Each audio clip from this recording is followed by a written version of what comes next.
ছাত্রলীগের নিজস্ব কর্মসূচি থাকবে আর বিশেষ করে নৈরাজ্যমূলক পরিস্থিতি যদি তৈরি করে শিক্ষা প্রতিষ্ঠানের পরিবেশ যদি অস্থিতিশীল ধারাবাহিকভাবে কেউ রখার চেষ্টা করে বাংলাদেশ ছাত্রলীগ তো অবশ্যই রাজনৈতিকভাবে লড়ে যাবে। এটি যাচাই বাছাই করার বিষয়, তথ্য উপাত্ত বিশ্লেষণ করার বিষয়, বিশেষজ্ঞদের মতামত নেওয়ার বিষয় এবং সবচেয়ে বড় কথা আমাদের আপিল বিভাগের কিন্তু বিচার বিভাগীয় পর্যবেক্ষণ থাকবে।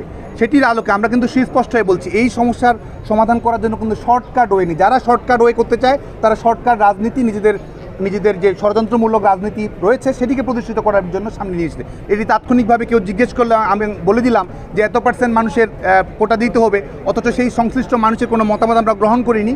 এটি কোনো সুস্থ চিন্তা নয়। আমরা মনে করি যে সময় নিয়ে বিশেষজ্ঞদের মতামত নিয়ে যথাযথ উপায়ে এটির একটি প্রকৃত সমাধান তৈরি করা সম্ভব। আর বাংলাদেশ ছাত্রলীগের নিজস্ব কর্মসূচি রয়েছে। বাংলাদেশ ছাত্রলীগ সাধারণ শিক্ষার্থীদের দাবি আদায়ের সবচেয়ে বলিষ্ঠ কণ্ঠস্বর। বাংলাদেশ ছাত্রলীগ শিক্ষার্থীদের প্রত্যাশা পূরণের সবচেয়ে আপসীন সংগ্রাম আমরাই লড়ে যেতে পারি, যে কারণে শিক্ষার্থীদের প্রত্যাশা পূরণ করার জন্য যে ধরনের যৌক্তিক শান্তিপূর্ণ